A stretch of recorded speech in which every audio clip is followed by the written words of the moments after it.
What are electron deficient compounds? Compounds which do not have a complete octet of electrons in their outermost orbit are said to be electron deficient compounds.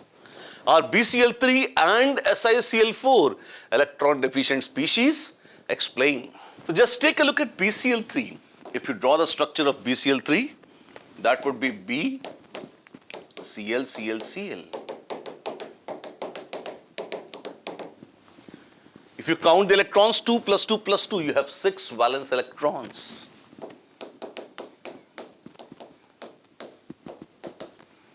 This is hypovalent.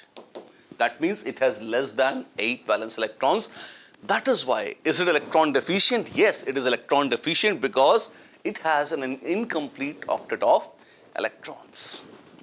And such species are also Lewis acids. They have a tendency to beg and ask other molecules or species for a lone pair of electrons.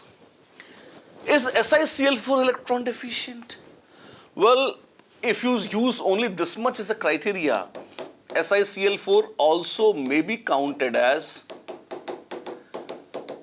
something which has a complete octet of electrons. And since it has a complete octet of electrons, people would tend to say that SiCl4 should not be an electron deficient compound. It is not hypovalent. Yes, it is not. And by classical means, it is not an electron deficient compound because it has an incomplete octet. Although, just, it is a little mischievous, but let me just point out, this is indeed a Lewis acid. Silicon, because of attachment to 4 chlorine atoms, is sufficiently electron deficient.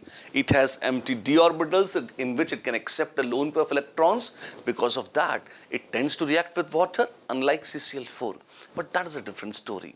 For this question, the classical answer is that because of incomplete octet, this is electron deficient and that one is not.